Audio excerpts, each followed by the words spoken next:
What if I told you that a queen, draped in velvet and gold, ordered hundreds of men, women, and even children to be burned alive in public squares? That their screams were drowned out by hymns, their ashes scattered like holy offerings? This isn't a dark fairy tale. It's the true story of Mary I of England, the monarch history remembers as Bloody Mary, a queen who believed she was saving souls by lighting the fires of martyrdom. In this documentary, you'll step into a world where heresy was treason, where faith was enforced with iron and flame, and where one woman's crusade to restore Catholicism turned England into a slaughterhouse. If you dare to uncover the truth behind the legend, hit play, because some rulers leave monuments, others leave only scars.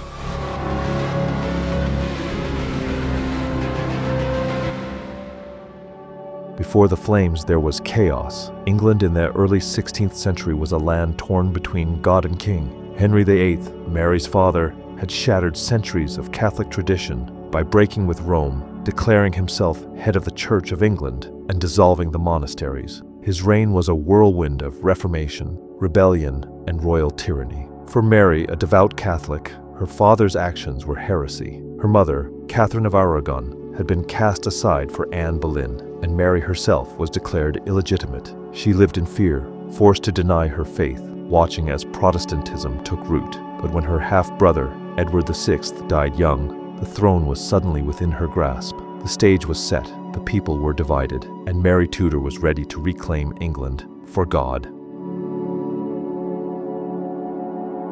Chapter 2. Mary's Rise to Power. In 1553, against all odds, Mary seized the throne. The people, weary of Protestant rule, rallied behind her. For a moment, it seemed like a golden age was coming, a return to tradition, to the true faith. But Mary's vision had no room for compromise. She married Philip II of Spain, a union meant to strengthen Catholic ties, but one that only fueled English fears of foreign domination. Then came her true mission, the eradication of Protestantism. She began with laws, then came the arrests, and finally the executions.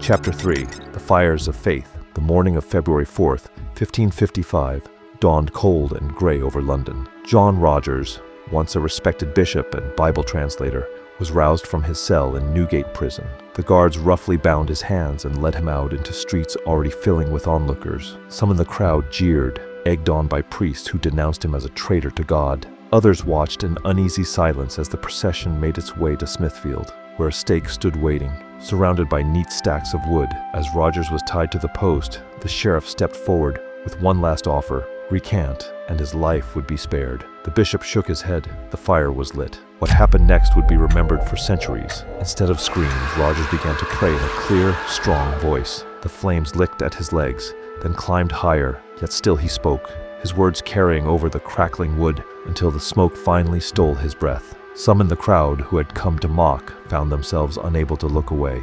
Others turned aside, suddenly sickened. When at last his body slumped forward into the embers, an uneasy silence fell over Smithfield. This was no ordinary execution. It was something new, something terrible, and it was only the beginning.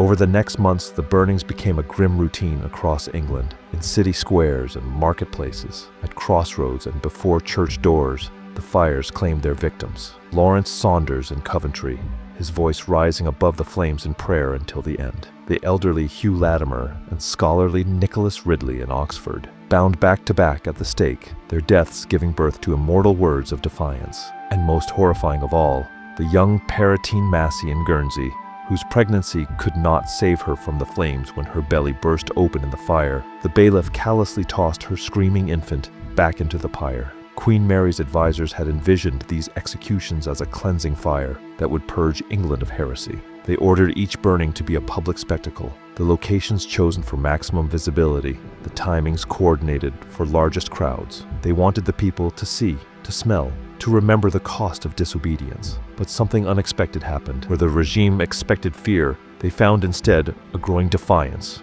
The martyr's courage in the face of agony became legend. Latimer's final prophecy about lighting a candle spread through taverns and workshops. Secret Protestant congregations swelled with new members. Underground printers worked overtime to produce forbidden accounts of the executions. Each smuggled pamphlet fanning the flames of resistance. Even some loyal Catholics began to question the burnings. Spanish diplomats, no strangers to religious persecution themselves, wrote home of their unease at the brutality. Merchants complained of business suffering as foreign traders avoided England's smoke-filled ports. The very air of London seemed thick with the scent of charred flesh and discontent. By the time Mary lay on her deathbed in 1558, nearly 300 men and women had perished in the flames. Yet rather than extinguishing Protestantism as she had hoped, the Queen had unwittingly given it its most powerful symbols. The stories of the martyrs, their words, their courage, their terrible ends, would outlive her reign. Preserved in John Foxe's monumental Book of Martyrs and etched forever into England's memory, the fires had burned brightly, but the candle Latimer spoke of burned brighter still, and in its light, Mary Tudor would forever be remembered not as the savior of English Catholicism, but as Bloody Mary, the queen who tried to purge heresy with fire and succeeded only in making martyrs. Chapter 4. The Martyrs Who Defied a Queen. The pyres of Mary's England consumed hundreds, but from the smoke emerged figures whose defiance transformed them from victims into enduring symbols of resistance. These were not anonymous deaths. They were public spectacles of astonishing courage that would echo through history. Thomas Cranmer's final act became the stuff of Protestant legend. The broken archbishop, his will eroded by months of solitary confinement, had put his name to 6 separate recantations. Dragged to Oxford's University Church on March 21st, 1556, he was expected to make a final public renunciation. Instead, in a moment that stunned the gathered crowd, the old scholar snatched back his legacy.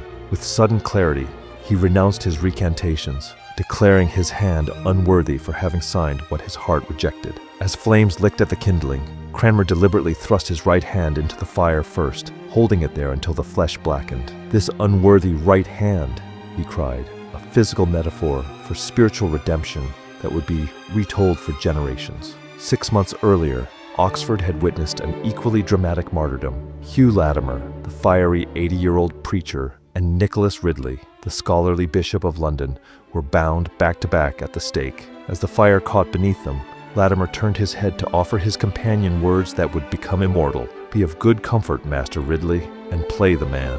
We shall this day light such a candle by God's grace in England as I trust shall never be put out." Eyewitnesses noted how Latimer seemed to embrace the flames, dying almost instantly, while Ridley endured longer agony. His cries of "Lord, Lord, receive my spirit," for mingling with the crackling faggots. These executions were carefully staged as warnings, but became instead powerful theater of resistance, where authorities expected broken men begging for mercy. They got defiant sermons delivered from the stake. Where they hoped for recantations, they received unforgettable last words that would be copied, memorized, and smuggled across England. Even lesser-known victims became potent symbols through their extraordinary composure. The blind woman who sang psalms as the flames took her, the young mother who comforted her children from the stake, the linen weaver who distributed his meager possessions to the poor before meeting the fire, each death, carefully documented by Protestant sympathizers, became another thread in the tapestry of martyrdom that would ultimately undermine Mary's campaign. The Queen's officials failed to understand that public executions only work when the victims behave as expected. These martyrs, through their astonishing dignity in the face of agony, transformed the pyres from instruments of terror into altars of inspiration. Their stories, collected in John Foxe's Book of Martyrs, would become the foundational mythology of English Protestantism, proof that Mary's fires had produced the exact opposite of their intended effect.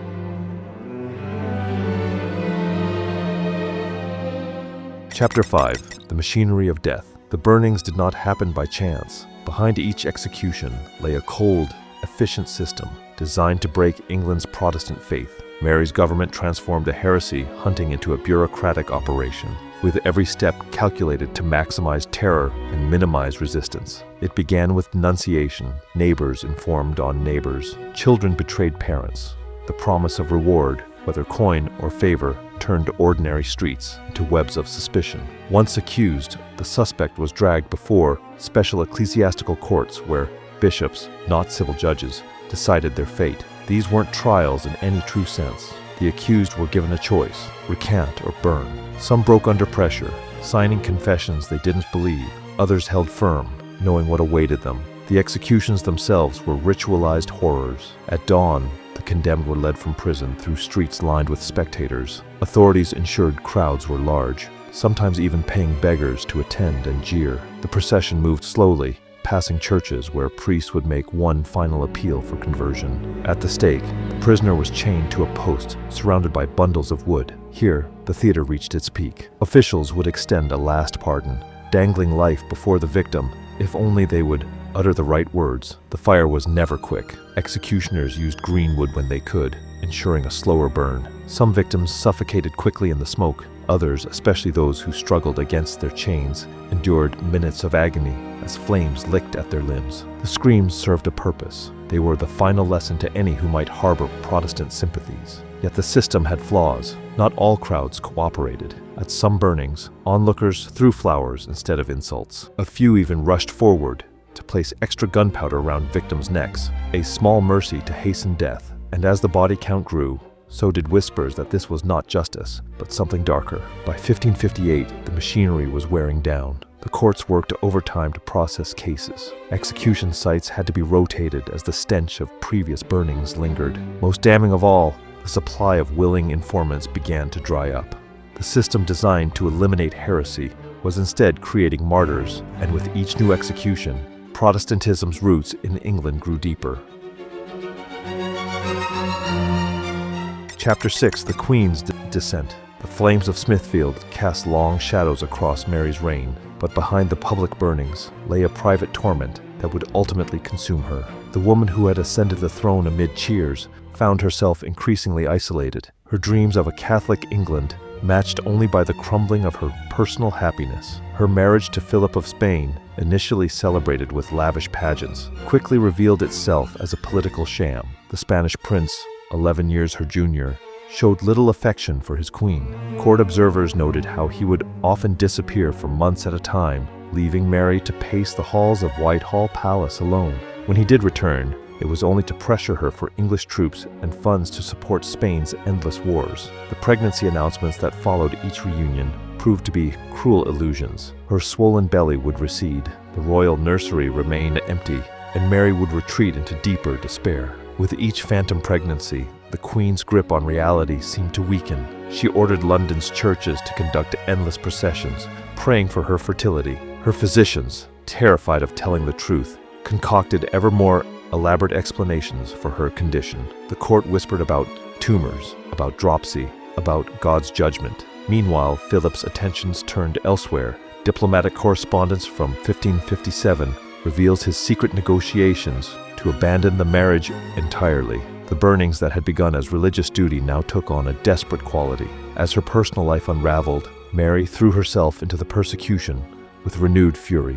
Where early executions had followed trials, however rigged, now accusations alone could condemn a man. The prisons overflowed, the executioners worked overtime, yet with each new pyre, the public's mood darkened further. Then came the final humiliation. In January 1558, French forces captured Calais, England's last foothold on the continent, held since the days of William the Conqueror. When the news reached Mary, she reportedly collapsed. "When I am dead and opened," she told her weeping ladies in waiting, "you shall find Calais lying in my heart." The phrase would become her epitaph, capturing both her patriotic anguish and the emotional burdens that literally weighed on her heart. By autumn, a fever confined her to bed. The same illness ravaging London's slums now attacked the Queen's already weakened body. As the candles guttered in her chamber at St. James's Palace, Philip's envoys were already negotiating with Elizabeth. On November the 17th, 1558, between 5 and 6 in the morning, Mary Tudor's labored breathing ceased. Within hours, courtiers were riding hard to Hatfield, where the woman who would undo all Mary's work awaited news of her accession. The irony was bitter. The Queen, who had burned hundreds to keep England Catholic, died, knowing her Protestant sister would inherit everything. The woman who had longed for a child left her kingdom to the daughter of Anne Boleyn, the very woman whose rise had destroyed Mary's mother. In her final delirious hours, attendants reported she sometimes mistook the cries of street vendors for the wails of the babies she never had. When they embalmed her body, no one recorded finding the word Calais etched upon her heart. But they did note the liver was swollen and blackened, a fitting metaphor for a reign that began with hope and ended in ashes. Elizabeth would bury her sister without a monument in Westminster Abbey, and for centuries, Mary Tudor would be remembered not for her piety or her courage, but for the fires that consumed both her victims and her own legacy. Chapter 7. How History Judged Bloody Mary. The moment Elizabeth took the throne in 1558, Mary's religious policies unraveled. Protestantism was restored with swift efficiency, and the burnings ceased, but their memory lingered like smoke in England's collective consciousness. The sister queens became mirror images in the national imagination. One, Good Queen Bess, the other, Bloody Mary. This stark dichotomy, however, obscures the complex reality of a monarch whose life was shaped by profound personal trauma and the ruthless political realities of her age. Mary's defenders point to the betrayals that marked her path to power. Declared illegitimate at 12 after her father discarded her mother, forced to deny her faith under threat of death, and repeatedly sidelined in the succession, these experiences forged a woman who saw compromise as weakness. Her marriage to Philip of Spain, often framed as blind obsession, was equally a calculated attempt to secure Catholic England against rising Protestant powers. Even her phantom pregnancies reveal not just desperation for an heir, but the crushing pressure of a queen in a world that measured female rulers by their ability to produce successors. The burnings themselves must be understood within their historical context. The 16th century was an age when most European states executed religious dissidents. Elizabeth herself would later approve the torture and execution of Catholic priests. What made Mary's campaign exceptional was its scale and visibility, turning public burnings into a failed strategy of mass intimidation. Modern historians note the tragic irony. A queen who genuinely believed she was saving souls became, in effect, Protestantism's most effective recruiter. Yet the Bloody Mary narrative also served Elizabeth's political needs. By exaggerating her sister's cruelty, the new regime justified its own suppression of Catholicism. John Fox's Book of Martyrs, published in 1563 with Elizabeth's support, transformed specific executions into Protestant foundational myth. Over centuries, this propaganda hardened into historical fact, obscuring Mary's genuine achievements, her fiscal reforms, her restoration of royal authority after the chaotic reign of Edward VI, and her precedent-setting claim to rule in her own right rather than as a king's consort. Today's scholars increasingly view Mary through a psychological lens. The child who watched her mother humiliated became the woman who equated religious dissent with personal betrayal. The princess raised to venerate Catholic ritual became the queen who saw heresy as a stain requiring purgatorial fire. Her tragedy lies in how these understandable human responses, when combined with absolute power, created one of history's most notorious reigns. The final judgment may rest in Westminster Abbey, where Mary and Elizabeth now share a tomb. The Latin inscription makes no mention of burnings or blood, only that one lived and died a virgin, while the other was the wife of Philip. History has been less kind. In the end, Mary Tudor remains suspended between our modern sympathy for her suffering and the indelible horror of what that suffering wrought upon others. A queen who sought to purify England left it forever marked by fire. Mary I's reign lasted just 5 years, but its shadow stretched for centuries. Her fires didn't purge heresy, they etched it into England's soul. The martyrs' deaths became Protestant propaganda. The fear of Catholic tyranny shaped British politics for generations. And the name Bloody Mary, it endures, a warning of what happens when faith becomes fury and power has no mercy. If this journey into Tudor terror gripped you, leave a like, subscribe, and ring the bell for more dark histories, the kind they don't teach in school. Because the past isn't just stories, it's a mirror, and sometimes the reflection is fire. Thanks for watching, and remember that history's darkest chapters are the ones we must never forget.